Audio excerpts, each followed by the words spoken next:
A European traveler to America might begin the trip by laughing at oversized pickup trucks and the freezing blast of air conditioning in the airport. But a few days later, that same person enjoys a room that stays cool all night, buys everything in a single stop, uses a restroom without searching for loose change, and drives hundreds of miles with food, fuel, and rest stops always appearing right when needed. What caused that perspective to change so quickly? The answer does not lie in a secret technology. It lies in how America turns small needs into an entire system of infrastructure serving the ordinary person. In this video, we will walk through 6 experiences that make many Europeans realize what they once called ostentation might actually be the comfort that their homeland has been too slow to universalize for far too long. Air conditioning, once dismissed as waste, now a standard of civilization. Before coming to America, many European travelers carried a familiar joke. Americans seemed not to know how to open a window. They turned on air conditioning in houses, cars, stores, and airports. To those from old cities where summer is usually handled with electric fans and resignation. That habit looked more like waste than progress. Then American summer began to speak. Just stepping out of the airport, walking across a parking lot under the harsh sun, or squeezing through a crowd on a humid day made those mockeries quickly lose their weight. When the doors of a hotel, supermarket, or restaurant opened, a stream of cool air immediately enveloped them. There was no need to search or hope the next place would have air conditioning. That comfort was no longer a privilege. Numbers show this difference is not just a feeling. In 2020, about 88% of American households used air conditioning, meaning nearly 9 in 10 families could actively fight the heat right inside their homes. Meanwhile, estimates for 2025 show the air conditioning ownership rate in Europe is only about 20%, equivalent to 1 in 5 households. Those two numbers are enough to explain why what Americans view as normal stops European visitors in their tracks. In America, stable temperatures are present in budget stores, gas stations, airports, and middle-class homes. Workers returning after a long day do not have to accept a room holding onto its heat until midnight. A family going shopping does not have to bring small children into a stifling building and tell themselves that is just summer. The comparison thus becomes uncomfortable. Europe has structures the world admires, but many buildings were constructed before modern cooling systems appeared.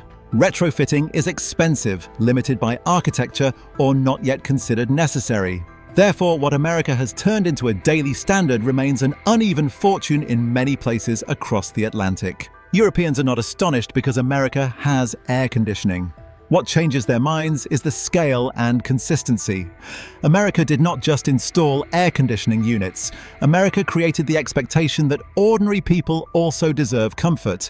After a few days living within that expectation, what was once called a luxury suddenly becomes a baseline they only realized they lacked when setting foot in America. Giant supermarkets, not just shopping, but time-saving infrastructure. When European visitors first step into a giant supermarket in America, the familiar reaction is often a chuckle. Aisles stretch endlessly, shopping carts are larger than the baskets they use back home, and food bins hold enough for a whole family for weeks. Viewed from the outside, it all easily looks like a symbol of excess. Americans buy too much, build too big, and turn a grocery run into a display of consumerism. But that feeling changes when they actually need something. A family newly arrived in an unfamiliar city can buy breakfast food, cold medicine, children's clothing, a phone charger, and a replacement suitcase all under one roof. There is no need to consult a map multiple times or spend half a day driving from a grocery store to a pharmacy and then to an electronics shop.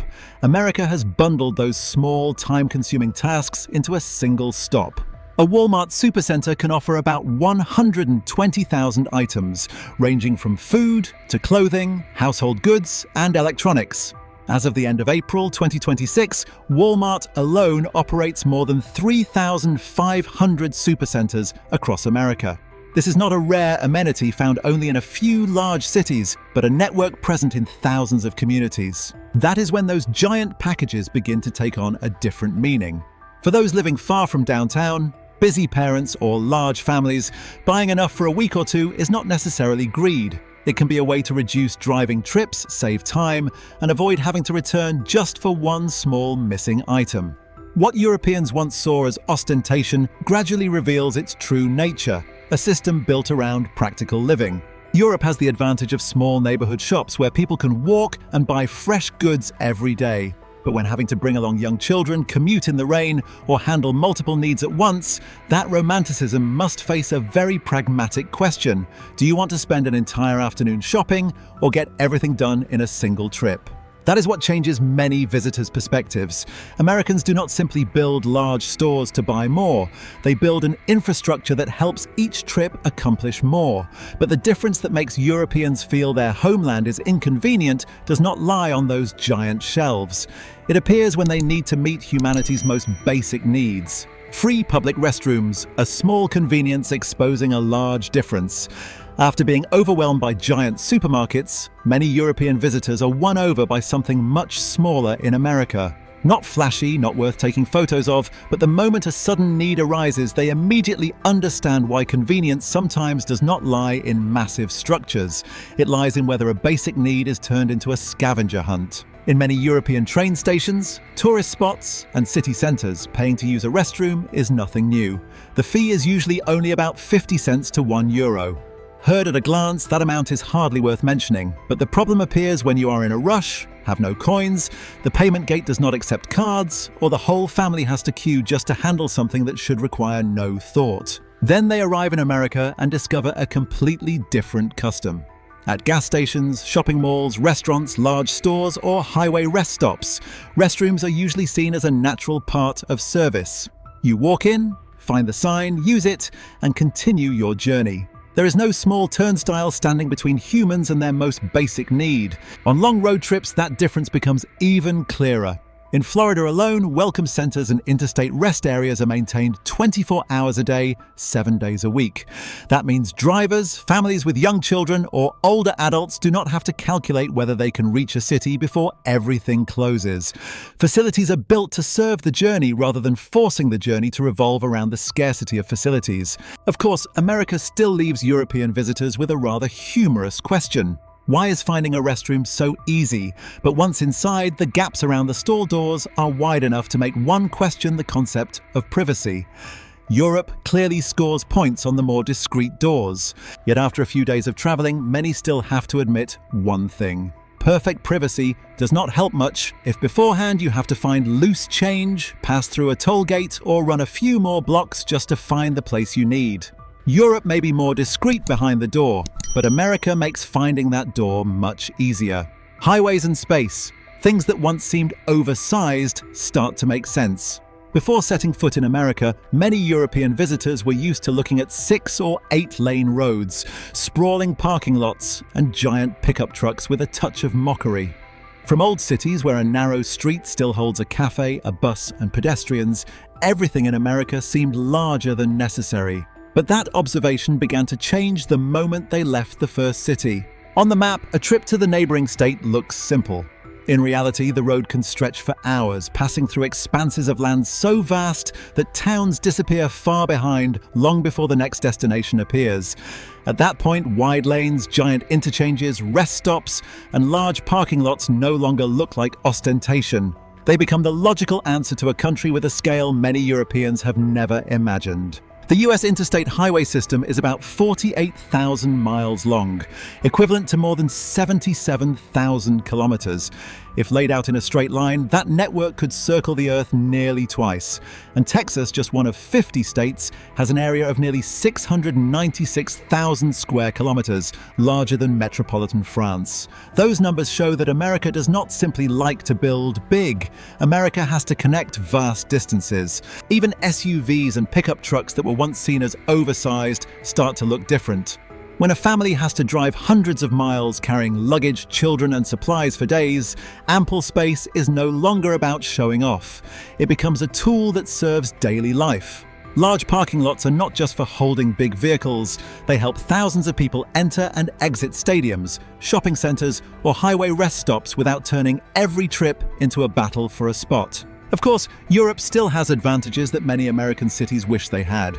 People can step out of their homes, walk to a shop, board a train, and live without depending entirely on a car. But these are two systems born from two different realities. Europe is optimized for old cities and short distances. America builds infrastructure to connect a continent. Therefore, what was once called too big ultimately becomes what overwhelms visitors the most. Not because America always does things better, but because here, scale is not a preference. It is a condition for the entire country to function. Housing in America. What is a luxury in Europe is a middle-class standard. When European visitors step through the door of an American suburban home, what leaves them silent is not just the size. It is the feeling that everything is arranged to make family life less exhausting. The kitchen is large enough for multiple people to prepare dinner together. The refrigerator holds food for the whole week. Dirty laundry does not pile up in a bathroom corner because there is a dedicated laundry room. The garage does not just hold a car, but also tools, bicycles, and things that would otherwise crowd a small apartment. At first, they might still call it excess, but then the numbers make the comparison uncomfortable. In 2025, the median size of a newly sold single-family home in the US was about 2,100 square feet, equivalent to more than 200 square meters.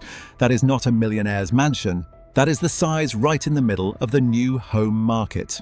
The important point is that America does not just add rooms to show off square footage. That space is used to eliminate daily recurring inconveniences. 2 bathrooms keep the whole family from queuing in the morning. Whole house heating and cooling systems maintain a stable temperature from the living room to the bedroom. Storage closets keep floors from turning into temporary warehouses.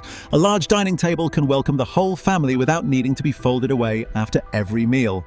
And then they think of home. Europe has gorgeous historic apartments, balconies overlooking famous streets. But that beauty often comes with narrow staircases, small kitchens, little storage space, and prices that make every single square meter precious. In 2024, nearly 17% of the European Union's population lived in homes classified as overcrowded. Simply put, nearly 1 in 6 people did not have enough rooms suitable for their family size. That is when the concept of quality of life begins to be re-evaluated. Is a famous address truly worth it if the whole family has to maneuver around a single bathroom? Does city proximity make up for having no place to store bicycles, suitcases, or seasonal clothing? Europeans do not necessarily want to trade historic streets for the American suburbs, but after cooking in a spacious kitchen, sleeping in a consistently comfortable room, and living for a few days without fighting for every inch of space, they understand why Americans defend their space so fiercely. What was once called excess quickly becomes the hardest thing to give up after experiencing it. Roadside services. America does not just build roads, it builds an entire ecosystem. When European travelers start driving across America, they quickly realize that highways are only the tip of a larger system. A road stretching hundreds of miles would hold little meaning if drivers did not know where to buy gas, eat a hot meal, let young children rest, or find a restroom in the middle of the night. That is when America's roadside stops begin to make an impression. From a distance, they might look like just a glowing sign amid the dark. But upon stepping inside, visitors usually find almost everything needed for the next leg of the journey. Fuel, coffee, hot food, drinking water, common medications, phone chargers, and personal items. Outside are parking lots reserved for family cars and semi-trucks traveling thousands of miles. The scale of that network shows these are not just random stops. By the end of 2025, the US had nearly 152,000 convenience stores. More than 122,000 of them sold fuel. Simply put, out of every 5 convenience stores, about 4 can both fill your tank and supply essentials for those inside the vehicle. For Europeans accustomed to closely spaced cities, this system might initially look like another manifestation of car culture. But after hours of passing through vast expanses of land, they begin to see the practicality behind it. In America, a stop does not just serve the vehicle. It serves the tired family, the driver needing alertness, and the worker who must resume the journey before dawn. Many rest stops operate around the clock because fatigue does not follow office hours. A child cannot wait until morning to need a restroom. A nearly empty car tank does not care whether the store in town has closed or not. Therefore, America organizes services around real human needs, rather than forcing people to cope with service shortages. Europe has convenient train lines and a dense urban network that many parts of America can hardly match. But in a country where people frequently travel very far, simply paving roads is not enough. America has to build an entire ecosystem along the road, and that is what visitors admire most. America does not just help people get from point A to point B. America ensures that along the entire route, ordinary people can still eat, rest, refuel, and keep moving forward. Europe is not poor, but is held back by its past. After 6 experiences, European visitors do not return with the conclusion that their homeland is poor or failing. Europe still has cities that the world dreams of, centuries-old squares, trams running through city centres, and neighbourhoods where residents can step outside and immediately find cafes, shops, and theatres. But when placing that beauty next to America's convenience, an uncomfortable truth is revealed. Many European cities were built long before humans needed multi-lane roads, spacious garages, whole-house cooling systems, or stores operating around the clock.